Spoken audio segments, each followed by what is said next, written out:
Boa tarde, gente. Bem-vindo ao primeiro episódio do podcast da Mind Upcast. Meu nome é Caio, sou pediatra, professor universitário e hoje estou como host aqui desse episódio.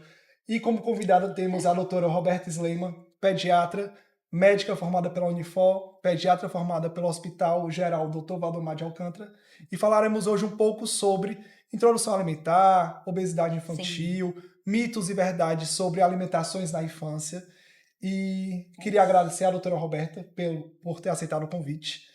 E vamos iniciar aqui com a pergunta sobre um post que eu vi recentemente da doutora Roberta no Instagram dela, sobre algumas coisas que antigamente eram feitas ou orientadas pelos avós, que hoje em dia a pediatria sabe que já não é mais dessa forma. Então, teve muita discussão, teve muita briga. Talvez alguns avós ou algumas pessoas que façam ainda as coisas que as avós faziam antigamente começaram a discutir lá nos comentários. Exato. E o que entra em pauta é o que é que mudou tanto na pediatria e o que é que fez o post, né, o post que você fez no Instagram, chamar tanta atenção e viralizar tanto. Olá, gente, boa tarde. É um prazer, né, estar aqui com vocês hoje. Então, muito obrigada pelo convite. E, assim, eu acho que o que mais fez esse post viralizar foi justamente porque a gente escuta muito hoje na pediatria a história de, na minha época, eu fazia isso. E estão todos vivos aí, né, até hoje, as crianças. E por que agora não pode mais? Então, muitas vezes, eles consideram que essas atualizações da pediatria são dadas como mimimi, como se não precisassem ser atualizados. E a gente sabe que não é verdade. Pelo contrário, a gente está aqui para estudar e para se atualizar também em pediatria. Então, eu acredito que o fato de ter gerado essa repercussão toda foi por isso. Sim. Porque existem essas mudanças e a gente precisa sim se atualizar e levar para frente essas mudanças. O clássico, né? Eu criei você tá deste tamanho, tá saudável, por que eu não posso fazer do mesmo jeito? Mas realmente sempre a importância de se atualizar, de ver as novas evidências, de fazer uma medicina baseada em evidências e aceitar que as coisas mudam com o tempo. Exatamente. Né? E mudam em todas as áreas, né? Inclusive na pediatria. E o que você acha que mudou tanto assim na pediatria? Você realmente acha que na pediatria, nas últimas décadas, nos últimos 10 anos, 20 anos, realmente ocorreram mudanças que foram significativas, assim, que impactam na prática do pediatra, impactam na saúde da criança? Com certeza. Com certeza, né? Eu acho que uma das mais recentes mudanças e principais foi também a mudança da pirâmide, né? A pirâmide alimentar mudou. Antes, na base da pirâmide alimentar, o que é que a gente tinha? A gente tinha muita massa, muito carboidrato, muitos pães, muitos cereais. Hoje em dia a gente já não tem mais isso. Hoje em dia a base da pirâmide alimentar, por exemplo, é rica em frutas, legumes, verduras, ou seja, alimentos de verdade. E aquela parte de doces, ultraprocessados, tudo isso, ele foi para o topo da pirâmide, ou seja, para uma parte onde é para ser usado em menor quantidade possível. Então, sim, eu acredito que tenha mudado muito a pirâmide e a gente tem que ir se atualizando junto com isso. E falando em atualizações ainda, qual é a orientação mais antiga que você ainda costuma escutar hoje no consultório ou nos ambulatórios que você trabalha? São várias, realmente, né? São várias. E, assim, uma das que eu mais escuto, por exemplo, iniciou fórmula, tem que iniciar água. Sim. Que a gente sabe que hoje nisso não é recomendado. Outro ponto, suco. Suco para criança. Toda vida na introdução alimentar que eu vou falar de suco, que eu vou citar que o suco ideal seja só depois dos 2 anos, sempre... Como assim 2 anos? Porque as pessoas interpretam como se o suco fosse melhor dar logo. E não é. Né? A gente sabe que não é. O suco é pobre em fibras, continua sendo líquido e aquela criança ela precisa evoluir na mastigação, ela precisa começar a comer. Além disso, gente, tem sal, né? Então, sal só depois de 1 ano, né? É o ideal. Açúcar só depois de 2 anos também é o ideal. Então, assim, tem várias atualizações que a gente precisa seguir, que a gente sabe que vai ser o melhor para as nossas crianças. E muitas vezes eles vão na... mas é só um pouquinho. Ou então, mas o suco vem da fruta, então tá tudo bem. Exatamente. Né? Não, doutora, não é da polpa, não é suco de caixinha, é o suco da fruta. Mas ainda assim, a orientação, né, ideal é que seja após os 2 anos. Dos 2 anos de idade. E outra coisa também que eles sempre, né, perguntam muito é sobre liquidificar Sim. ou peneirar os alimentos. Sim. E aí dá no mesmo, porque a gente está também tirando a fibra daquele alimento. Então, quando você faz aquele mix, né, do alimento, você não sabe o que é que você está comendo. Você está perdendo todas as fibras daquele alimento, que é o que a gente precisa. certo? Então, E é outro ponto também a importante. importância de como perguntar, né? Que pelo Uhum, menos no ambulatório eu escuto muito das mães falando: ah, na hora do almoço eu dou a sopinha. uhum. Mas o que é a sopinha, né? Então sempre perguntar, o que é a sopinha que a senhora Isso, diz? É tudo batido no liquidificador? perfeito. É tudo passado, triturado? Então sempre também Tem pedaços, não tem tem pedaços, pedaços nessa exatamente. sopa? Tem que saber É, questionar, né? Tem que saber exatamente, tem que questionar como saber. é que é feita essa alimentação. E sempre tentando entender, né, o lado deles também, mas trazendo as atualizações. Sim. E lá no post Hum, tinha várias coisas, né? era, Do tomar banho de sol, era. chá para cólica, mas o muito interessante, que hoje ainda é muito presente, Hum, é o mingau, né? sim. Que as avós Amo. adoravam, avós, os pais É. ainda E também até hoje. adoravam, até hoje o pessoal gosta É, muito. Realmente, o mingau pode, não pode, por que não pode, qual o problema do mingau? sim. E, É, e assim, o ideal é que o mingau, feito como antigamente, né, não possa, tá? Então, sim, o mingau, ele é basicamente feito de uma massa, né, de um açúcar e de sim, carboidrato. Então, ele não tem nenhum valor nutritivo. Antigamente se usava muito porque a nossa população tinha um ponto de desnutrição e sim. achava-se que o mingau ia engordar de forma saudável. E hoje a gente sabe que o mingau ele não vai engordar de forma saudável. Então, não pode usar o mingau, certo? É a mesma coisa também quando a gente fala do para dormir. Sim. Até hoje as pessoas falam muito nisso, mas eu não posso dar um mingau à noite para poder ver se dá. Dormir a noite toda, Exato. Então dá aquela saciedade no bebê e dorme a noite toda. Então, sim, isso a gente vê que não tem fundamento, né? Por quê? Pra quê? Às vezes os bebês, eles precisam acordar. sim. Eles precisam acordar para comer, para se alimentar, né? Então, não faz sentido você seguir com esse comportamento hoje. E ainda tem o mingau da madrugada às vezes, né? Não acordo ele de madrugada para tomar o mingau e continuar É, dormindo bem. Não faz sentido, exatamente. né? Não faz Não sentido. faz Não sentido. faz E sentido. muitas vezes tem essa questão de, mas não quero que ele durma de barriga vazia, mas Hum, não é o mingau que vai nutrir aquela criança, né? E tem Exatamente. outros alimentos para ele comer no período da noite. E isso também é importante falar, porque eu já vi também associarem isso com leite materno e fórmula. Então, por Hum, exemplo, ao invés de amamentar à noite, dá a fórmula porque é mais pesada sim, e a não criança faz. vai dormir mais. E, gente, sério, isso no consultório, no dia a dia, a gente vê que não faz sentido, porque é o volume, né? Então, a criança ela que tá ali mamando, ela tá precisando daquele alimento. Não tem como a gente comparar a riqueza de um aleitamento materno com uma fórmula.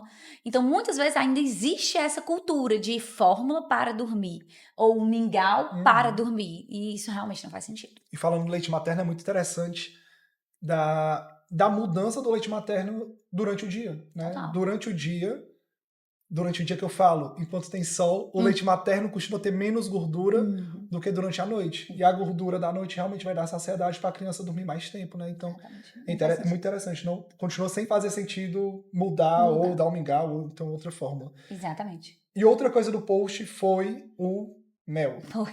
né? Que muitas vezes era indicado É. mel, chá. Às vezes você vê pessoas de outras gerações dando mel, não sei, É. 2 meses de vida, 3 meses de vida, Uhum. E 6 meses de chás também. vida, e É. os chás também, mas não tem essa recomendação, né? Na Não tem essa verdade, recomendação.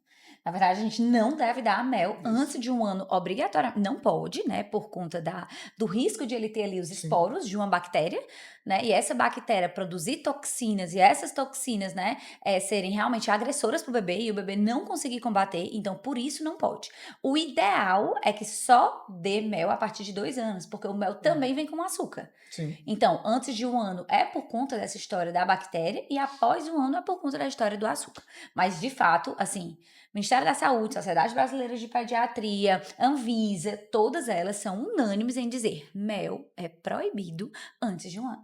Então, É não como se pode. abaixo de um ano fosse proibido e acima de um ano também não fosse indicado, só não Exatamente. tivesse o risco de adquirir a bactéria, mas também não pode até 2 anos de idade Por conta do açúcar, por já ser é por açúcar. motivos diferentes. Exatamente. Então, assim, eu tava pensando sobre esse podcast e refletindo, Uhum. né? Se antes as avós, eu tô falando as avós, É, mas todo mundo, né? Desculpas as é, avós, não é assim. mas é uma forma de falar. Mas se anteriormente, nas últimas décadas, Uhum. tinham tantas orientações que pareciam inapropriadas, por quê? Ou na verdade, vamos dar a forma de perguntar. Você acha que Hum, antigamente as crianças se alimentavam pior ou melhor do que hoje em dia? Porque antigamente tinha muitas orientações que não se sabia que não podia. sim. Mas hoje, a gente sabendo que pode, a alimentação melhorou ou tá pior do que anteriormente? Hoje eu acho pior. Mas eu Pior? acho pior por conta do acesso que a gente tem.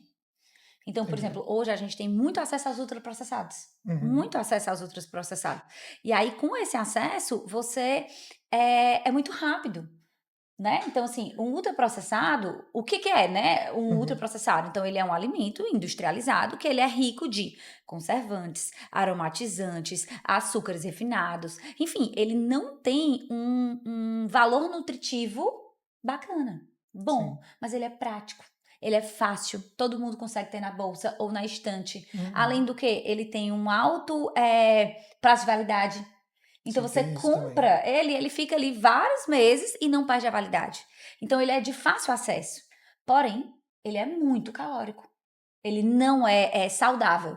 Então eu acho que o fato da gente ter, além de outros vários motivos, né? É, Mas eu acho que o fato da gente ter esse acesso fácil aos ultraprocessados sim, complicou. entendi. Além de toda essa parte, eu acho que também o mundo tá muito corrido, Caio. De fato. Assim, até, até assim, você vê que os pais hoje, e eu não vou me referir só às mães, mas os pais hoje, assim, acabam saindo mais de casa, né? Uhum. Se inserindo mais rápido no mercado de trabalho. Então, essa alimentação às vezes deixa a desejar, né? Sim. O tempo é muito corrido. Então, às vezes, você vai para o mais fácil. É muito mais fácil abrir um pacotinho e dar alguma comida para a criança do que você preparar uma refeição Exatamente. Ou mais deixar uma adequada ou refeição deixar uma pronta. refeição pronta para dias, por exemplo. Exatamente. Por exemplo, macarrões instantâneos. É muito mais fácil. Sim, Muito mais fácil. E às vezes as crianças, adolescentes sabem fazer. Então, sim. é Mas aí muito entra mais na fácil. polêmica. Todo ultraprocessado É, é inadequado? O que seria essa um pergunta é ótima. ultraprocessado que seria bom? Ou então existe algum ultraprocessado que é bom, por Tá. exemplo? Essa pergunta é ótima, né? E realmente depende. Por exemplo, a fórmula infantil. A fórmula infantil ela entra como, né, nessa nova atualização, como um ultraprocessado. Porém, ela em muitas situações ela é necessária. Sim. Né? Então, por exemplo, ou ali para complementar um aleitamento materno, ou também em situações que a mãe não consegue amamentar, a gente lança a mão da fórmula. Então, assim, depende. Então, a fórmula, como ultraprocessado, sendo bem indicada, ela realmente salva vidas. Então, tem que ser usada. E qual um dos piores, assim, ultraprocessados que tu costuma ver? Biscoito recheado. Biscoito recheado. Com certeza, biscoito recheado xilito. E o pior é que no supermercado, Tem assim, muitos. nossa senhora. E o preço é acessível. E você chega no caixa Ainda tem e lá. tá lá, né? Do lado do caixa para os pais Exatamente. já pegarem e colocarem. Exatamente. Então, seriam os ultraprocessados talvez o erro alimentar mais chocante ou mais comum que você vê hoje em dia? Ou tem algum erro alimentar que é mais comum ou mais predominante atualmente? Não, eu acho os ultraprocessados, assim, bem ruim, porque de fato é de fácil acesso. Sim. Então, pra mim, ele é um dos mais, assim, que a gente realmente tem que ir contra. E aí, lembrando, né, também, que eu acho que é um ponto só pra gente trazer. Hum, Falar isso não significa que aquela criança nunca vai poder comer um ultraprocessado, sim. nunca vai poder comer um biscoito recheado, nunca vai poder comer um chilito. Mas é importante que a gente entenda que aquilo não pode fazer parte da rotina dele. Sim. Né? Aquilo não pode ser o habitual, pelo contrário, aquilo tem que ser a novidade. É para acontecer uma vez na vida, assim, e ser a Uhum, novidade, até para ela sim. valorizar. Mas quando aquilo é o habitual, não é legal. Não é legal mesmo. Como, por exemplo, não tem em casa, né? Geralmente Exatamente. nas consultas a gente questiona como é que ele conseguiu esse biscoito, né? Muita Por gente que que questiona tem muito biscoito isso. em casa? É, Quem é que compra o biscoito, né? é, Então, porque a criança, gente, teoricamente, não é para ela ter o dinheiro. Então, assim, por que ter aquele alimento em casa? sim. Né? Então, o fato de eu ter ele em casa disponível vai facilitar eu pegar, eu consumir, enfim.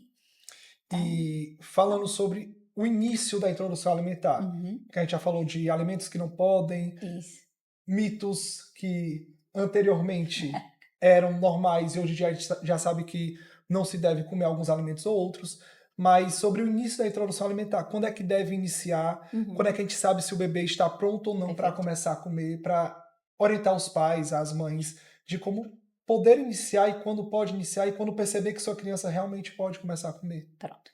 Isso é super pertinente, até porque hoje a gente vê, assim, às vezes as pessoas fazendo a introdução alimentar até precipitadamente, Sim. mas aqui no Brasil a recomendação é, né, a partir de 6 meses de vida, mais alguns sinais que a gente chama de sinais de prontidão, como, por exemplo, né, o sustento da cabeça e do tronco, o interesse da criança por aquele alimento. Quando vocês estão comendo, a criança, ela olha para o alimento, ela tem vontade de pegar aquele alimento, Sim. se ela pegar aquele alimento, ela leva o alimento para a boca, ou seja, ela tem essa curiosidade, essa vontade. Outro ponto também é retração da língua, né? Então, a língua, ela precisa começar a estar mais retraída para poder fazer a deglutição do sólido de uma forma correta. E outro ponto é o sentar, né? Então, com 6 meses, a gente sabe que as crianças começam a sentar. Mas esse sentar, gente, é um sentar com o mínimo de apoio. Então, se a criança já tiver ali aquele sentar com o mínimo de apoio, ela está apta para começar. Obviamente, isso tudo em acompanhamento com o pediatra, né? E a liberação Com dele. orientação e tudo mais. Exatamente. Até porque varia o mês inicialmente, né? Como você falou, a depender dos achados no exame físico daquela criança, a depender do que aquela criança já consegue fazer ou não. Tem outros países que a orientação é outra. Fiquei sabendo recentemente que na Holanda eles orientam começar com 4 meses de vida. Exatamente. Então, vai variar, né? Vai então, variar. sempre, idealmente, tem a orientação de um pediatra. Exatamente. E existe algum primeiro alimento que seja ideal para você começar a alimentação? Existe alguma orientação acerca disso? Não tem assim. Aqui no Brasil, a gente tem um paladar mais adocicado. Sim. Então, a gente costuma começar primeiro com as frutas. Tem. Né? Mas existem vários países por aí que eles costumam começar com os legumes, por exemplo. E não tem um certo e não tem um errado. O que eu costumo falar sempre é introdução alimentar. Né? Então, eu tô aqui para introduzir os alimentos no meu filho, né? Enfim, então eu tenho que ter variedade de alimentos saudáveis, mas é variedade, mas não tem não. Tem um paciente no ambulatório que a gente trabalha que a mãe quis iniciar com brócolis. Ela, não quero fruta, eu quero brócolis. Tudo bem. Vixe, tá bom. Exatamente. Mas assim, habitualmente, por exemplo, se a gente vai começar uma introdução alimentar, né? Algo de manhã e algo à tarde. Normalmente é um lanche da manhã, um lanche da tarde, que é mais uma fruta. Sim. Nós não temos o hábito, por exemplo, de levar cenoura para os lugares, beterraba e tudo. Mas enfim, não está errado começar com esses outros alimentos. Mas o mais comum é realmente a gente começar pelas frutas. Então não tem um alimento certo para iniciar. Mas tem algum alimento que seja proibido ou obrigatório nesse início da vida da criança, no início da alimentação da criança, no caso? Assim, de fato, não existe nenhum que seja obrigatório, né? Assim, ou proibido. Mas eu, particularmente, gosto muito de orientar que, por exemplo, uva, cereja, cajás, enfim, pequenos, né? Ali que fique mais para frente, porque, de fato, eu tenho mais medo de engasgo nesse início. Sim. Então, assim, tem alguns alimentos que eu prefiro deixar um pouco mais para frente. E é um risco, né? E até uma reflexão que, às vezes, eu faço de como deveria ser obrigatório nas consultas de pediatria de ter orientação sobre engasgo, né? Sobre como desengasgar e tudo mais, que nem sempre a gente vê sendo feito, sendo falado. Não, e é muito importante. Inclusive, como eu faço consultório, lá no consultório, a minha consulta de 5 meses é uma consulta já de introdução alimentar. Sim. Eu não faço a consulta com 6, eu faço com 5 para a gente ir preparando a família para aquele novo momento, entendeu? E nessa consulta a gente tem que falar sobre engasgo, sobre o gag, sobre tudo isso, entendeu? Então é super importante citar exemplos, né? Assim, realmente fazer com que eles entendam o que é que vai acontecer nos próximos passos. Sim. E é bem comum também a gente ver, por exemplo, essa mãe do brócolis. Sim. Ela falou, eu dou brócolis, não quero fruta. Eu, por que você não quer fruta? Ela, não, porque eu ofereci, eu não lembro qual foi a fruta que ela ofereceu, mas disse que ofereceu e a criança não gostou. Ela não gostou, não sei, sei lá, da banana, da maçã. E aí eu optei por não dar mais. Ele gostou do brócolis, vou dar o brócolis. Existe alguma recomendação ou orientação de, e se minha criança rejeitar essa fruta ou esse alimento que eu estou oferecendo pela primeira vez? Quando é que eu desisto? Quando é que eu insisto? Existe alguma orientação acerca disso? Existe, né? E a orientação é a gente oferecer aquele alimento pelo menos 10 vezes para aquela criança. Ou seja, é muita. Por isso que eu sempre falo, gente, introdução alimentar exige paciência e persistência. Muita persistência. Então, assim, é você realmente estar ali no dia a dia ofertando aquele alimento. Não pode, na introdução alimentar, ele comer uma vez, pronto, já não gosta mais. Eu costumo até falar muito nas minhas consultas do meu próprio filho. O Felipe, né, eu já fiz a introdução alimentar dele, e ele hoje tem 2 anos, e no início ele não gostava muito da textura da banana, sabe, eu acho que ele não gostava daquela textura. Macenta, eita, falhou a voz, macenta. Ele não gostava muito daquela textura, e eu particularmente queria muito que ele gostasse, porque é prática, né, banana é muito prática. Então eu tentava sempre mudar a forma de apresentar. Né? Então, por exemplo, por vezes eu dei amassada, por vezes eu fiz em formato de um picolé, enfim, tudo obviamente com orientação e cuidado, sempre com os pedaços, né, das frutas, mas para que ele fosse apresentado aquela fruta de uma forma diferente e ele se familiarizasse. E hoje eu acho que é uma das frutas preferidas dele, tanto isso como morango. São os clássicos, né? Morango, banana, maçã... Às vezes uma tangerina ali. E aí os pais às vezes perguntam, né? Por que vocês orientam tanto começar com fruta mas eu não posso dar o suco. Se é da fruta. Né? Pois Se é. for o suco da fruta, né? Aquele suco, mas é da fruta, como eu falei antes, né? Exatamente. Então, por que que não o suco, além do açúcar, né? Tem outros problemas que o suco pode... Na verdade, que o oferecimento, a oferta do suco, na verdade, pode trazer para a criança, né? Na verdade, assim, o suco, qual é a desvantagem dele? Primeiro porque ele é mais um líquido, Sim, e que a criança toma líquidos, a gente já sabe. Por quê? Porque ela aceita o leite. Então, sim. ela já não tem dificuldade com os líquidos. Então, o primeiro ponto é esse. Segundo ponto, fruta é fibra. Então, a criança ela precisa ter contato com fibra, ela precisa mastigar, né? O intestino dela precisa começar a entender que agora vamos migrar assim, né? Associar do líquido que ele já come para os Uhum, sólidos. A gente precisa ir fazendo essa transição, sim. sabe? É outra coisa também que amam ofertar para as crianças é tu já viu aquelas tipo uma sacolinha assim de plástico que você coloca a fruta dentro e a criança tem que ficar mastigando? Ainda não vi essa, não. Pronto, é tipo isso. Então, tipo, Entendi. pra você achar que não vai engasgar, você Uhum, vai, pega, por exemplo, um morango, coloca dentro desses recipientes, fecha o uhum, recipiente, detalhe, aquilo ali é um plástico. sim, E a criança, ela fica mastigando aquilo. Ou seja, ela tem contato com o plástico e com o suquinho que sai. Não faz sentido, não entendeu? faz nenhum sentido. E além de tudo, ao invés de ter o contato com a fruta. E além de tudo, por exemplo, tu imagina que uma criança, para ela comer uma fruta, ela tem muito mais saciedade, mas para ela fazer um suco, às vezes, por exemplo, um suco de laranja, quantas laranjas eu preciso para fazer um suco? É sempre o exemplo que eu dou para as mães. Quantas laranjas você usa para fazer um suco? Exato, às vezes a gente usa Quantas 2, 3, laranjas 4. você come? Ela, Uma. uma no máximo. Exato, porque dá Sim. saciedade, né? Então, E a quantidade de açúcar, né? A quantidade de açúcar em um suco que é feito com, sei lá, 4 laranjas é é totalmente diferente da diferente. quantidade de açúcar de uma laranja. E Perfeito. aí entra em outra questão. Porque não só o açúcar, mas também o sal, que elas ficam Uhum. muito chocadas, né? Os pais ficam muito chocados quando a gente É, fala que não pode adicionar sal, não são recomendados nesses primeiros anos de vida. é. E aí, assim, né, super importante esse tema. E o sal, principalmente por conta da sobrecarga renal, né? Uhum, Então, ali, não pode. E o açúcar, além dele trazer, né, esse problema também interno, a gente tem que lembrar que o fato da gente precipitadamente dar o açúcar para a criança, a gente já pode sim, mudar o paladar dela. sim. A gente já pode diminuir a ingesta dela de alimentos verdadeiramente bons, né, para ela ter preferências alimentares por alimentos Uhum, açucarados. sim. Então, assim, não faz o menor sentido você pegar uma criança virgem de alimentos e você já começar por esses, né? Uma coisa que eu vejo muito, Caio, muito, muito, muito. Não, mas eu coloquei só um pouquinho de açúcar. Uhum. Inclusive no mingau, no suco, em qualquer coisa. Mas pra quê? E o que é um pouquinho também, E o que é um né? pouquinho também, ainda É. tem isso. Mas assim, e pra quê? Não faz sentido. Aquela criança, ela nunca comeu. Então ela Uhum, não conhece. Por que não retardar isso? Se a gente sabe que hoje em dia o açúcar, por exemplo, ele tá muito relacionado aí à obesidade infantil, à ansiedade, sim. enfim. Então não tem Não faz justificativa. sentido, Não né? faz Não faz sentido. sentido. Quanto mais a gente puder retardar, E melhor. principalmente nesses primeiros dias de vida, né? A gente fala os primeiros meses, Exatamente. primeiros anos, mas a pediatria chama dos dias, Isso. né? Que vai influenciar em toda a vida do Toda a paciente, vida do paciente. praticamente, né? Os Exatamente. primeiros 1000 dias que se chamam, não é isso? Exatamente. Que aí são o que a gente chama, né, ali da gestação, Uhum, até os 2 anos da criança. E aí esses primeiros 1000 dias da criança, eu sempre costumo comparar como sendo o alicerce daquela criança, a base daquela criança. uhum, E é por isso que é tão importante, a gente tá ali formando um ser humano que, recém-nascido, gente, ele só dorme e mama, praticamente, sim. praticamente. E com 2 E anos chora ele às tá e vezes. chora muitas vezes. E com 2 anos ele tá simplesmente andando, com 1 ano, Uhum, né, normalmente ele perde de 1 ano, e com 2 anos falando muitas palavras. sim. Então, você nunca mais vai ver um desenvolvimento tão grande Quanto nos primeiros dois quanto nos anos de primeiros vida. 1000 dias. Então, importa sim o que a mãe come na gestação.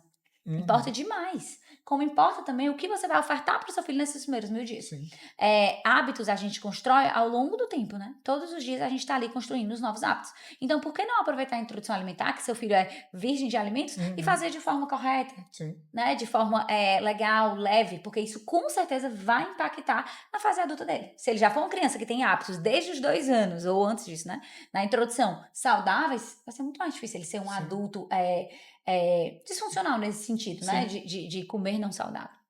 Outra coisa, aí assim, É, nada a ver que eu tava pensando que voltei para a história do que era feito antes, que hoje em dia não se é mais indicado. sim. O, o café. É né? A verdade. gente falou de sal, açúcar, Uhum. mas o clássico eram as crianças Molhar o pão. cafezinho com pãozinho É, e comendo, né? Que exatamente. hoje em dia a gente orienta Só a partir de 12 só a anos. partir de 12 anos. Não E aí pode os pais cafeína. ficam. Mas eu tomava com 3 anos de idade, eu tomava É. café, mas não se orienta, né? Não se Exatamente. E orienta. graças a Deus, assim, tudo bem, você tomava, enfim, passou. Mas que bom que saíram novos estudos Sim, demonstrando que aquilo não é legal, né? Então vamos isso. acolher, né? Não tem E problema. ainda sobre o começo dessa introdução Aham. alimentar, existem formas, métodos de fazer essa Sim, introdução, né? existem. Tem um clássico BLW, tem algum que é melhor, tem algum que tem algum risco, Sim. quais são as vantagens desses métodos e quais problemas poderiam ocorrer, né, a partir Certo. desses métodos. Então, assim, hoje a gente tem três, né? Três métodos. E aí, isso é onde eu gosto muito da pediatria em termos de atualização. Porque antes não Sim, era assim. não, Mas hoje a gente tem três métodos de ofertar o alimento para as crianças, né? Então, vamos lá. Existe o método tradicional, onde você vai, amassa o alimento e oferta para a criança não tem contato com o alimento. Certo? certo. Existe o método BLW, que já é o oposto. No BLW, você pega uma fruta, faz o exemplo de uma fruta, né? Você faz um corte correto, né? E oferta para aquela criança. Então, os pais ou os principais cuidadores que estão ali ofertando, eles não têm contato com a comida, é tudo a criança quem faz, então você dá muita Uhum, autonomia. E sim, outro lado legal é porque além da autonomia, você estimula a parte sensorial da criança por conta sim, do contato. E existe o método participativo, que é particularmente o que eu mais oriento, que é a junção dos dois. Então, é sim. você pegar, por exemplo, uma fruta, cortar da forma correta, né? Que hoje em dia a gente tem aí amplamente divulgado essas formas, como devemos cortar os alimentos, Tem para diminuir. aplicativos, né, Tem aplicativos, que né? Eu mostra a adoro. forma bem direitinho de como cortar, Perfeito. vídeos de como cortar Exatamente. os... E aí você pega aquele alimento, corta ele da forma correta, oferta Uhum, para a criança e junto disso você também pega uma parte desse alimento, amassa, nunca liquidifica, né, ou mixa, nada disso, amassa e também vai ofertando em conjunto. Então é sim. muito legal. Outro exemplo que eu gosto de dar, Caio, sobre essa parte alimentar e BLW, como a forma correta é importante. Uhum, Por exemplo, às vezes a gente pensa, eu vou começar por uma fruta pequena. E aí, eu até sempre dou esse exemplo com uma caneta no meu consultório, que é, por exemplo, se você pegar um pedaço, né, de uma fruta de uma forma pequena e ofertar para aquela criança, a criança com 6 meses de idade, ela não sabe fazer esse movimento, que é o sim. movimento da A pinça. Então, pinça. provavelmente ela vai pegar assim o alimento, né? Dessa forma. Então, quando ela pegar, ela vai pegar, botar todo na mão e vai comer. Então, o risco de engasgo é muito maior. Sim, O que é diferente, por exemplo, do BLW, cortando a fruta da forma correta, que, por exemplo, você pega uma banana, você pega aqui, você, né, deixa a banana inteira, a criança segura aqui, porque a criança não tem isso ainda, e ela vai comer, né, brincar, enfim, sentir a textura e tal, dessa parte superior. Então, ela não vai conseguir colocar aquilo tudo na boca. E sim, aí, o que é legal, porque mais pra frente, com os 9 meses, a gente já começa a diminuir o tamanho desses remédios, sim. desses alimentos. Porque a criança passa a ter a pinça, né? Então, ela passa a ter esse movimento. E aí, a gente traz o alimento para ajudar também nesse desenvolvimento motor. E isso é muito legal. Que muitas vezes vão falar, tem maior risco de engasgo, mas é mais a forma e o momento que você vai orientar do que Exatamente. exatamente o risco do engasgo, né? Então, de Exatamente. novo, a importância do pediatra na consulta de orientação dos pais no momento da introdução alimentar da criança. Com certeza, é super importante. E é importante ter esse bate-papo, os pediatras realmente amplamente difundirem isso. E você tem 2 filhos. Uhum. Um deles já teve a introdução Já, alimentar, o outro está com 4 4 meses meses. e vai fazer a introdução alimentar daqui a alguns dias ou meses. Meses. E qual método você fez ou indicaria Sim. especificamente? Com o Felipe eu fiz o participativo e com o Henrique eu pretendo fazer o mesmo, né? O participativo. Eu Uhum. acho que ele une os dois mundos, o mundo aí do conseguir amassar e ofertar, e também do contato com o alimento, que eu acho extremamente necessário, Sim. porque desenvolve muita parte sensorial, sabe? É É, isso. então a gente falou muito de erros do passado, Uhum. falamos que hoje em dia a alimentação das crianças realmente parece ter piorado, muito provavelmente pela possibilidade de comer ultraprocessados de uma maneira mais fácil. Sim. Mas você acha que os pais estão errando? Tem um aumento de culpa na maternidade, na paternidade hoje em dia. Então os pais estão errando na alimentação das Aham. crianças. Eu acho, na verdade, assim, o que é que eu acho, né? Eu acho Hum, que hoje em dia a gente se cobra demais. sim, A gente se cobra muito, né? Nós nos cobramos quanto pais e a sociedade nos cobra, sim. né? Então, se a gente for parar pra pensar, a sociedade cobra muito de uma família. Muito Uhum, mesmo. E detalhe, cobra e muito sem rede de apoio, porque antigamente a gente tinha muita rede de Muita rede de apoio. apoio. A gente tinha os Sim. avós junto da gente, a Os gente tinha um tios, vizinho que a tia. gente confiava. Hoje em Sim. dia parece que as famílias estão cada vez mais, né, assim, Restritas no restritas local. naquele universo e você tem que dar conta de tudo. Uhum. Então, assim, eu acho que hoje, de uma forma geral, com a internet, Sim, né, com a internet, sim, os pais se cobram muito e se culpam muito. Isso não é entendi. legal, né? Assim. Então, falando em internet, você acha que, por exemplo, Hum. Instagram, TikTok, YouTube, Sim. redes sociais em Aham. gerais, elas estão vindo mais para ajudar os pais, para atrapalhar, ou existe um meio termo aí que depende? Pra mim depende. Depende. Depende muito, porque assim, por exemplo, se eu for pensar pelo lado de pessoas que não têm acesso à informação. Hoje, com a internet, você tem muito acesso. Muito acesso.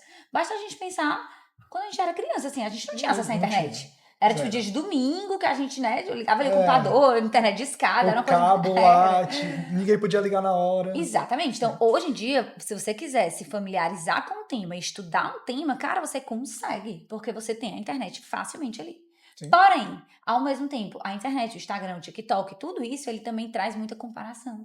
Demais. E ele traz uma realidade que muitas vezes não é real. Sim. Famílias perfeitas, introduções alimentares maravilhosas, não existe dificuldade, não existe nada disso. E aí isso gera uma ansiedade nas famílias. Então, assim, eu acho que internet é maravilhoso, eu amo internet, mas eu acho que a gente tem que saber o que consumir e de quem a gente está consumindo. Sim. Porque do mesmo jeito que tem profissionais excelentes, a gente também tem pessoas que estão aí para difundir e divulgar muitas fake news, assim, que não tem sentido. Ia falar pessoas, na verdade ia falar profissionais, depois mudou para pessoas, mas muitas vezes são profissionais Muitas vezes são difundindo profissionais informações que não são erradas. adequadas. Né? Exatamente. Não são adequadas. Exatamente. E Só pra, tipo, viralizar, ganhar post, ganhar like, sei lá. porque muitas vezes o que viraliza hoje em dia é o absurdo. É o absurdo, é a Sensacionaliza, polêmica. é a polêmica. Exatamente. Ou os reacts a essas polêmicas, né? Então, mas a polêmica está lá envolvida no processo. Exato. Então, sobre isso, sobre esse processo de, não sei, se comparar com o Instagram, com outras redes sociais, ou então esse processo de ter algum tipo de culpa, qual o maior erro que você acha que os pais estão cometendo hoje em dia em relação também à alimentação das crianças? Não, sem dúvida, eu acho que é o comparar. Né? A Comparar. gente compara, e eu me incluo nessa, tá? Assim, muitas vezes, sem querer, a gente compara um filho com o outro. Sim. A gente compara, não tem jeito. Ah, mas ele comia tal coisa, por que você não come? Porque você não come, né? Então, a gente compara o nosso filho com o filho do vizinho, com a criança do Instagram, com o filho da doutora, com o filho de não sei quem. Entende? Então, isso é um ponto muito difícil. A gente tem que ter essa sabedoria de não estar comparando e tentar individualizar o olhar para aquela criança, né? Sim. O que aquela criança precisa? Gente, criança não é um robô. Sim. Criança não é um robô, ela não vai fazer tudo do jeito que a gente programa, que a gente quer, né? Não vai. Criança não é assim, criança é realmente uma caixinha de surpresa e a gente tem que estar pronta para atender às necessidades daquela criança. Eu até costumo dizer que se fala muito assim, mas meu pai e minha mamãe e são diferentes, eu criei tudo igual e tal. Mas aí às vezes é onde está o erro, porque os filhos têm necessidades diferentes. Sim. Às vezes a gente precisa Com realmente certeza. criá-los de formas diferentes, de acordo com as suas necessidades. Obviamente não tô falando aqui de valores, assim, né? Sim. Caráter, nada disso. Mas eu digo assim, às vezes um filho precisa mais da sua atenção na introdução alimentar. Sim. Precisa mais da sua atenção no aleitamento materno. E aí a gente precisa ir, né, tentando. E, como você falou, né? Não só a comparação dentro da própria casa, mas redes sociais. É frequente lá no ambulatório as mães falarem, meu filho tá com 11 meses, mas eu vi uma criança de 10 meses andando, ele não tá andando. Mas é uma curva, né? Tem crianças que vão começar antes, tem crianças que vão começar depois. Perfeito. A gente não sabe exatamente onde é que tá seu filho, mas ele ainda tá dentro da normalidade. Exatamente. Mas no Instagram eu vi que não era. Não é assim que funciona. Não é assim que funciona. Existem uma faixa de normalidade para as coisas acontecerem. Não é tudo, como tu falou, programado. Não é naquele dia, vai fazer 11 meses e 12 dias vai aprender a fazer isso. Não é assim. Então, assim, falando em redes sociais, a gente puxa pra telas. Sim.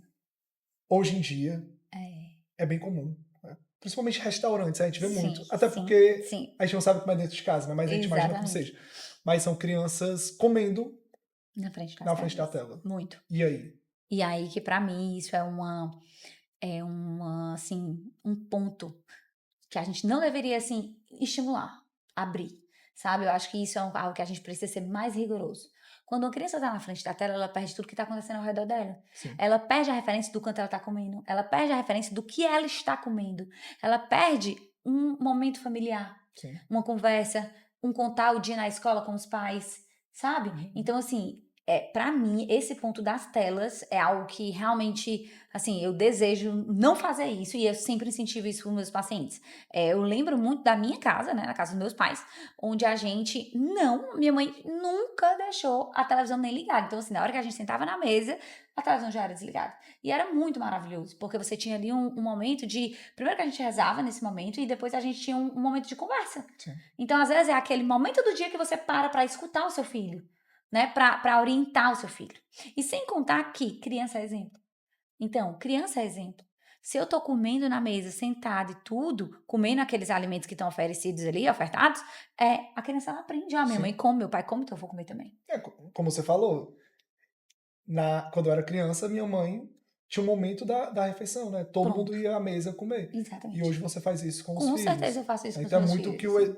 os pais vão dar de exemplo para as crianças. Se eles Exatamente. assistem, se eles comem assistindo alguma coisa, as crianças Ou vão se estão entender com o celular na mesa, os o pais. celular na mesa. Então, assim, é algo que eu tento muito, muito mesmo, assim. Eu sei que hoje é difícil, porque, enfim, a gente tem muitas telas, né, em todos os Sim, lugares. todos os lugares.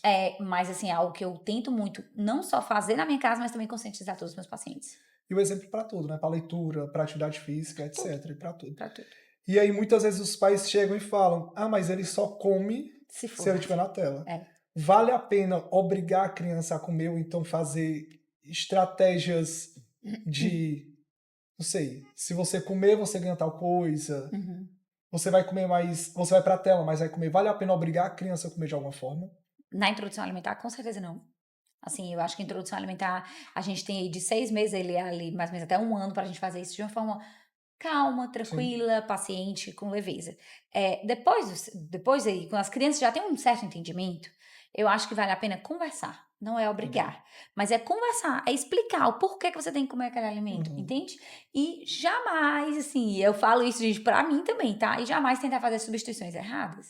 Porque criança aprende. Criança é super inteligente. Basta você fazer uma vez. Por exemplo, a criança tá doente, não quer comer, então eu vou fazer batata frita porque eu sei que ela quer. Sim. Poxa, por que batata frita? Vamos fazer batata na air fry? Por quê? Entende? Então, por exemplo, ela não quer comer o iogurte natural, então eu vou dar o chambinho. Rico em conservantes, açúcares, enfim.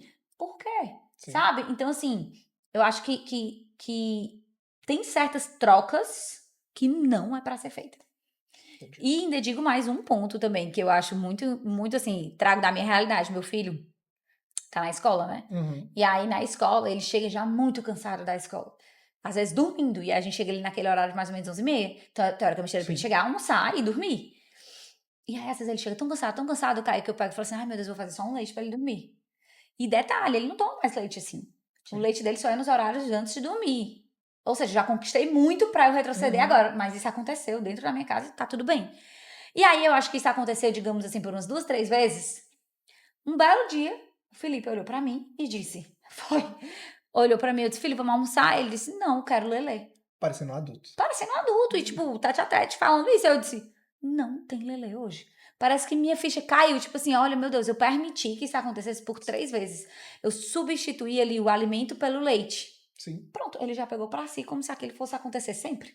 Mas aí tu teve um insight, né? E tem Muito, muitas graças famílias a que Deus. não têm esse insight e começa E a virar uma segue, bola de neve e a criança para de comer o que deveria comer e passa a Perfeito. comer só aquelas recompensas ou aquelas trocas. Né? Exatamente. E aí chega no consultório desesperado falando o que é que eu faço, meu filho não quer mais comer. Nunca mais. Mas provavelmente o problema foi lá atrás. Lá atrás. Esse... Não, graças a Deus eu tive esse insight. Aí nesse dia eu olhei pra ele e disse, não tem lelê. Ponto. E aí fica a reflexão. Uhum. A educação alimentar hoje tem que ser direcionada só à criança ou aos pais, ou à criança aos pais? Quem é que mais precisa de educação alimentar hoje? Com Né? certeza os pais. Eu sempre brinco no consultório que quando eu vou fazer a introdução alimentar de uma criança, eu faço da criança e da família. Em muitas situações. Porque tem muitas famílias que não têm o hábito mesmo de comer frutas, de comer salada, de comer verduras, não tem. Sim. Tem muitas famílias que têm o hábito de estar com o celular na mesa.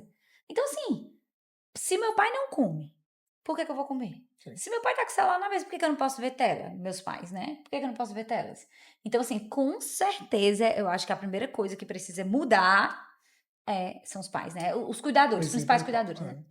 como foi falado, né? Os pais são basicamente o que aquela criança vai ser no futuro. Vão Exatamente. ser o pai e a mãe, cada um deles vai ser o exemplo para aquela criança. Na Exatamente. alimentação, na leitura, no sono, na Uhum. atividade física, em tudo, né? Exatamente. É a O, segurança da criança, né? É é, a referência, né? muitas vezes os pais chegam, por exemplo, sobre sono. Ai, meu filho só tá dormindo 1 da manhã. A gente fica aí, que hora você vai dormir? Ah, Exatamente. 2. Por quê? Porque É. eu fico. Recentemente eu atendi um que ficava jogando Free Fire até 5 da manhã. O pai? O pai. Então. A mãe falou: não, ele trabalha. Trabalha com o quê? É segurança, É. dá plantão. Não, ele fica jogando Free Fire. Eu, um streamer, então. É. Aí ela, não, ele só fica jogando mesmo. Então ele não tá trabalhando, né? Ele tá jogando até de madrugada. E a queixa principal da criança era: ele só tá dormindo 1h30 da manhã. Pois é. A primeira pergunta é: que horas os pais estão dormindo? Né? Então, Exatamente. qual é o exemplo que os pais estão dando para aquela criança? E essa é a parte mais difícil, cara. Sim, Por quê? Porque você mudar o seu estilo em prol da sua criança é muito mais difícil. é muito mais difícil. É muito mais difícil. Você mudar, você acrescentar, você emagrecer Sim, pelo seu filho é muito mais difícil. Você comer saudável pelo seu filho é muito mais difícil. Mudança de estilo de vida, no geral, é muito mais difícil. muito Então, mais. Principalmente na vida adulta. Né? com Na certeza que é tão criança é mais corrida, né? fácil. E aí fica o questionamento: se realmente toda essa alimentação, toda essa educação alimentar, toda essa forma que a criança vai se alimentar nos primeiros anos de vida, Uhum. realmente influencia ou influenciam no restante da vida daquela Com criança? certeza. Assim, para mim essa resposta é assim, sim, né? Quando a gente falou até já dos 1000 dias, né? A gente já citou, a gente fala de uma introdução alimentar naquele momento. E aí Sim, a gente relembra que, de novo, então, uma criança que naqueles primeiros momentos teve uma alimentação saudável, rica em frutas, em legumes, em vegetais, enfim, em alimentos de verdade, ela provavelmente vai ser um adolescente, uma criança que vai ter uma melhor aceitação com sim. isso, entendeu? Então, assim, com certeza influencia, E sabe? muitas vezes, se ela não teve essa introdução alimentar e essa alimentação nos primeiros anos de vida de forma adequada, vai trazer uma alimentação inadequada e riscos Com para a vida certeza. dela. Realmente existe esse risco da criança que não comeu bem no início da vida e criou esse hábito de não comer bem, evoluir com doenças como obesidade, hipertensão, colesterol alto, Com algo do tipo. certeza. Com certeza, com certeza. E a gente pega cada vez mais. Sim, Quantas vezes a gente pega crianças obesas? muitas. Muitas vezes, né? Até ano passado, se eu não me engano, saiu o dado que hoje no mundo existem mais crianças obesas do que crianças Exatamente. desnutridas, que até alguns anos atrás, ou algumas Isso décadas era atrás, era impensável, impensável, era impensável. exatamente. Inclusive, tem até um percentual que 5% das crianças entre 5 e 18 anos, elas são obesas e 30% estão no sobrepeso. Sim. Então, assim, a obesidade hoje ela já faz literalmente parte da nossa rotina de consultório. Mas... Da nossa rotina de consultório. E entre outro problema que eu tô vendo muito e que eu tô Uhum. tendo que explicar Hum. com muita calma aos pais, que os pais chegam e falam: ele tá muito magro. Mas se é 5 e 30%, 35% das crianças estão com sobrepeso ou obesidade, Uhum. começa a ser mais comum ou quase mais comum a gente ver crianças com sobrepeso ou obesidade do que crianças eutróficas ou magras. Então os pais começam a pensar: comparado àquela criança, meu filho tá muito magro, né? Sim, Então, mesmo que a criança esteja com peso adequado, eles vão começar a achar que a criança está magra. E não está, é porque as outras estão com sobrepeso ou com obesidade, exatamente. né? E, e talvez isso não traga problema só na infância, traga na adolescência, e não só obesidade, diabetes, Uhum. hipertensão, mas também a questão da saúde mental. Saúde mental. Que estava vendo recentemente dados dos adolescentes aqui no Brasil, 18,5% dos adolescentes falam que não vale a pena viver. Isso é E muito 3 em cada preocupante. 10 adolescentes de 13 a 18 anos, mais ou menos, falam que em algum momento se sentiu triste nos últimos meses. Uhum. Então, tem Isso relação com a é. alimentação, Com obesidade e essa certeza. questão da saúde mental? Com certeza, com certeza. A obesidade, hoje, ela já é classificada como uma doença crônica, né? Sim, Então, assim, é algo que a gente sempre tem que estar pontuando. Uma pessoa obesa, um ex-obeso, ele sempre vai ter aquele ponto de ele sim, sempre tá tendo que correr atrás. E uma criança não foge disso. Então, uma criança obesa, ela sofre mais bullying. Ela muitas vezes é excluída na escola, sim, não é chamada para praticar os esportes. Muitas vezes ela existe um isolamento social. Por quê? não tenho um grupo social, não tenho um grupo de amigos, sofro bullying, fico mais em casa. E aí, mais em casa, mais telas. Né? Então, assim, é literalmente uma bola de neve. Sim. Então, com certeza, eu acho que esse é um ponto que eu sempre trabalho. Quando eu pego uma criança obesa, eu sempre converso com a mãe sobre a adolescência daquela criança. Sempre. No sentido de que, olha, a adolescência não é uma fase fácil. Não é mesmo, né? Não, A não é gente fácil. sabe. Não é fácil. Todo mundo já foi adolescente aqui, a gente sabe que não é uma fase fácil. Que, né, são, enfim, a nossa cabeça dá uma mexida. E se você é associado a isso, ainda é uma criança que sofre bullying, que tem autoestima baixa, enfim, tudo isso reflete. E reflete também, não só na adolescência, mas Na vida na vida adulta. adulta. Com Na vida certeza adulta. reflete na vida A gente adulta. vê muito adulto que não quer ir pra academia porque tá acima do peso e fica se Exatamente. comparando. Exatamente. Ou então que para de fazer alguma atividade física porque sofreu alguma crítica, não sei. Ah, você tem que perder peso. Exatamente. Então já impacta toda a vida da criança, né? Da criança não, daquela pessoa. Daquela pessoa, total. Isso é um ponto super interessante, porque hoje a gente existe muito um padrão de beleza. Muito. Né? Que vou citar mulheres, mas assim, que tem que ser magra, que tem que ser assim, que tem que ser assado. Então, assim, quando você não se vê naquele perfil, você sofre. Sim. Você sofre.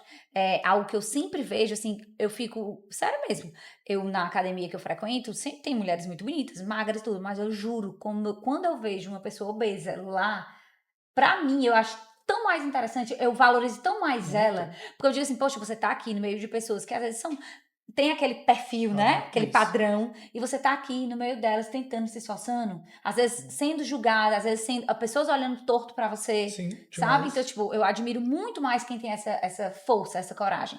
E aí isso precisa ser incentivado na infância. Na infância. Né? Não tem como a gente deixar. Isso de academia, as pessoas que estão acima do peso admiram muito também. Eu fico muito impressionado, assim, feliz por idosos. Total. Quando eu vejo um idoso na academia, eu fico, caraca, ele tá se garantindo aí. E uma vez eu vi um personagem, porque geralmente muitos personagens, né, vão muito de, até por causa do padrão de hoje em dia, de, você vai ficar forte, você vai ficar magro. Mas teve uma vez o personagem que tava conversando com o idoso na academia, ele falou assim, ela perguntou, você vai malhar depois aqui, de me orientar? Aí ele falou, vou malhar, mas vou malhar pra ficar igual a senhora.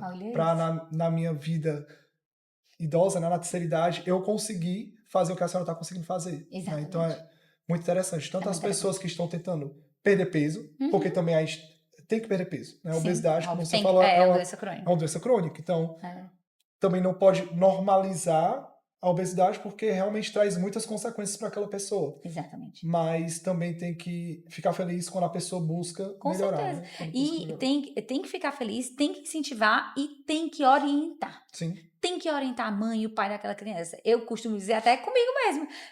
Meu pai e minha mãe são perfis completamente diferentes. Meu pai tem 82 anos, ele caminha todos os dias. Eu acho que a mobilidade dele é muito melhor do que a minha. É sério. Ele caminha, acho que desde que eu nasci ele caminha todos os dias. Então meu pai é uma referência para mim nisso. Sim. Que ele tem 82 anos hoje, ele brinca com meu filho jogando bola no chão, ele tem uma ótima mobilidade. Já minha mãe não é assim. E eu lembro que muitas vezes a mamãe olha pra mim, eu grávida, e eu sempre gostei de fazer esporte, sempre. A mamãe olhava pra mim grávida e dizia, pra quê? Pra que tu vai pra academia? Não, vai não, e tal.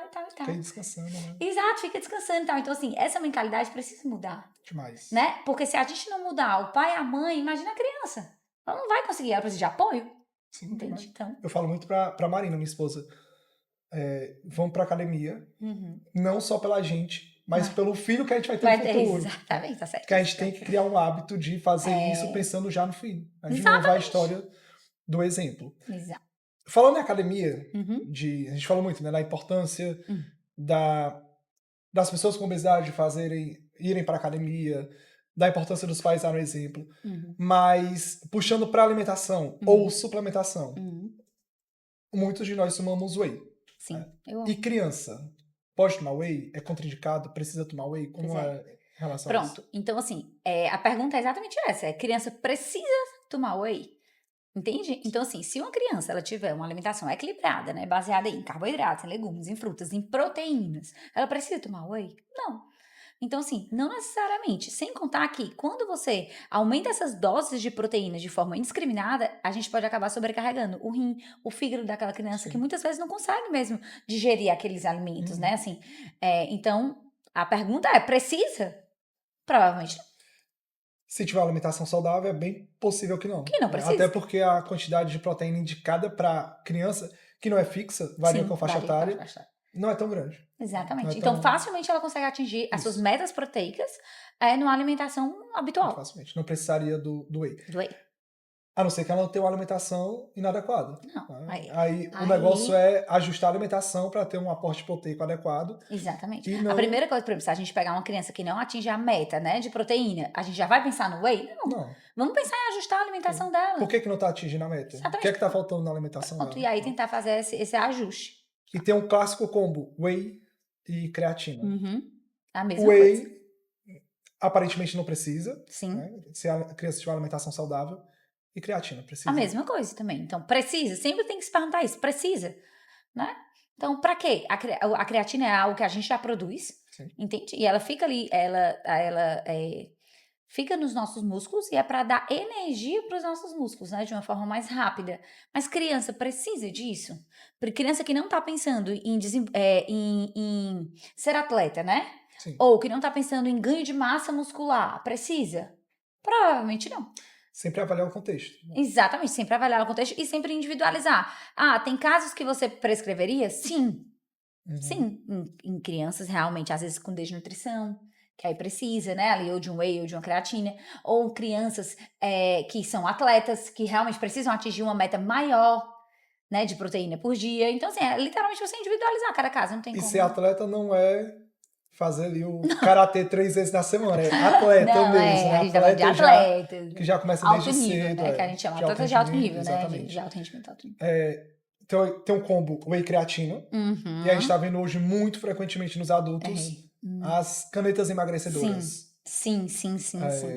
Ozempic, Mounjaro. Wegovy, Mounjaro, então são vários. Uhum. Alguns até que não deveriam estar sendo comercializados porque ainda não foram aprovadas, mas as pessoas estão Comercializando de forma indevida.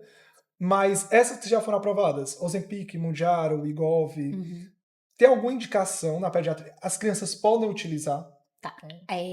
O Mounjaro não tem nenhuma recomendação para ele, né? Abaixo de 18 anos, então o Mounjaro não é permitido ainda o uso dele, né? Não tem estudos sobre eles na pediatria, mas a Ozempic, né? Sim. Tá? Então, a Ozempic, ela é liberada para, por exemplo, pacientes acima de 10 anos que têm diabetes. Ela pode ser usada no contexto de diabetes e acima de 12 anos para pacientes que têm obesidade infantil, certo? Mas aí é sempre importante a gente citar que até teve um estudo, que a gente pode até deixar os artigos aqui, né, disponível, um estudo bem legal, que nesse estudo, o que é que ele falava, né? Como essas canetas, elas vão ser realmente eficazes. E no estudo, o que dizia? Quando associada a uma mudança de estilo de vida. Sim. Então, muitas vezes, você faz a mudança de estilo de vida e associa a caneta. E não o contrário. Né? Porque a gente sabe que, com o fim do uso dessas canetas, se você não tiver uma mudança de hábitos, você vai engordar, como a gente já citou várias vezes. A obesidade é uma doença crônica. Sim. Então, esse estudo, ele até comparou o uso da atividade física e mudança de estilo de vida individualmente com a caneta, mas a caneta associada também às mudanças de estilo de vida. exatamente. Né? Percebeu que o Ozempic, junto das mudanças de estilo de vida, realmente melhorou, Sim. aumentou a perda de peso daquela criança que tinha obesidade, exatamente. mas precisa da mudança de estilo de vida. Até pensando no restante da vida daquela criança, ou daquele adolescente, no caso, né, porque já tem a partir de 12 anos de idade. Inclusive, ele também associou no estudo a família. Né? Tipo, mudanças na família também, que é tudo que a gente já citou aqui. Então, assim, uma criança que ela tem o apoio dos pais, né? O exemplo dos pais, realmente, para ela mudar enfim, aquele padrão, aquele hábito, é muito mais fácil.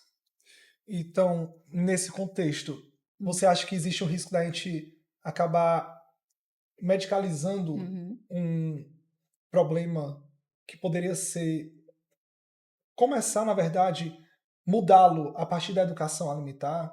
Então, assim, no lugar da gente fazer uma educação alimentar, a gente tratar só o final do problema? Sim. Só a obesidade, por exemplo? Eu vejo isso como um problema, assim, eu não sou contra as canetas, eu acho que elas têm uma ótima indicação, né? Quando bem indicadas e um ótimo acompanhamento, tem que ser feito e tá tudo bem. Mas o que é importante é você entender que não é só a caneta. A caneta, ela faz parte do processo, né? Ela vai te ajudar, ela vai ser ali um combustível, mas ela não pode ser tudo.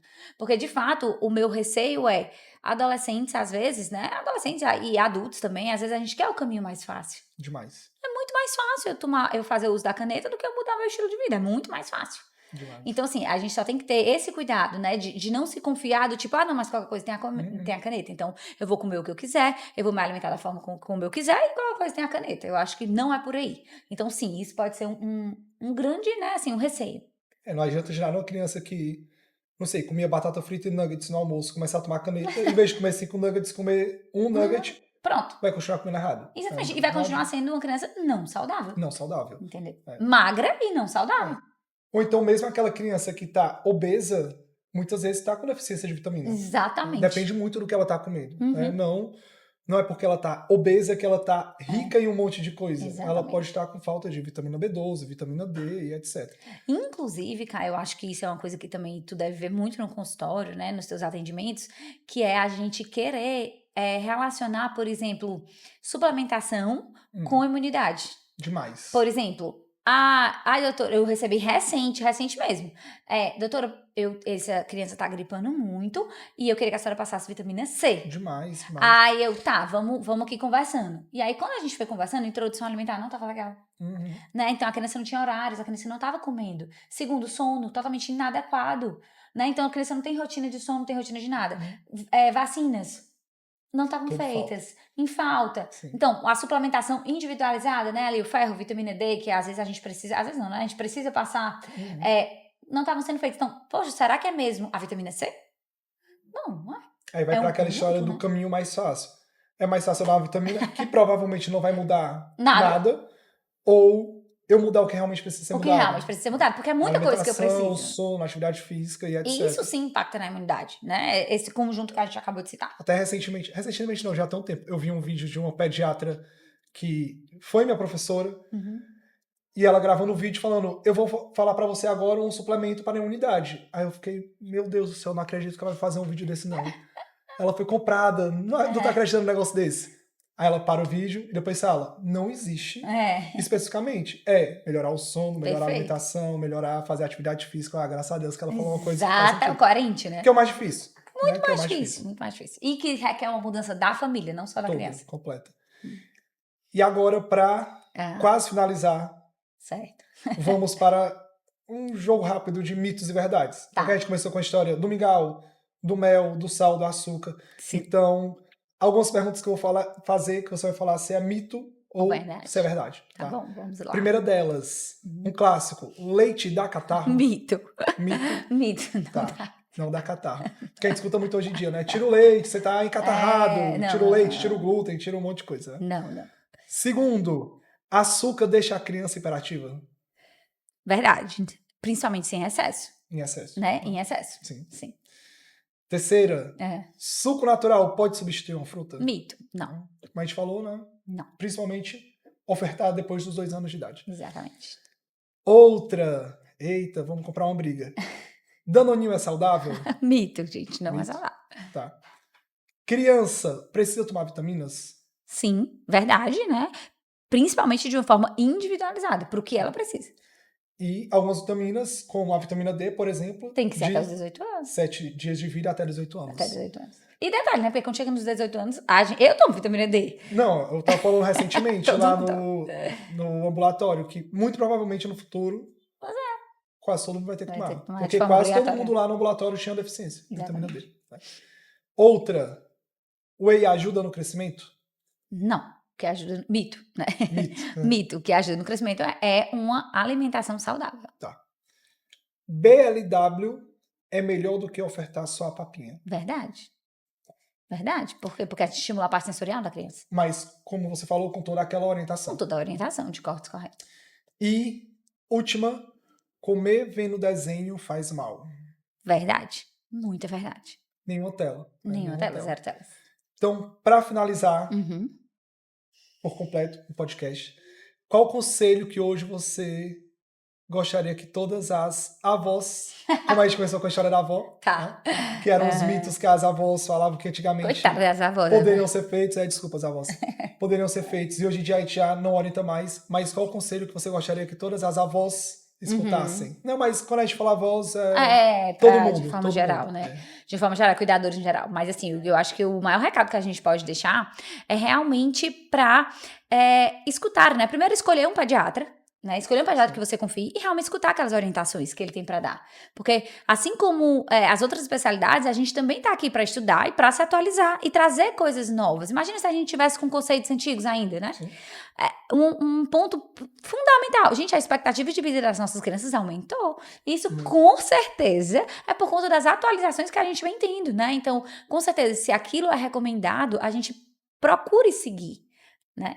Então, é claro que falar isso não tira ou não muda o saber de uma avó, né? Assim, Com certeza de não. forma não é disso que a gente está falando. O que a gente está falando é que as atualizações existem e com certeza é importante que a gente né, siga. É Com isso. certeza.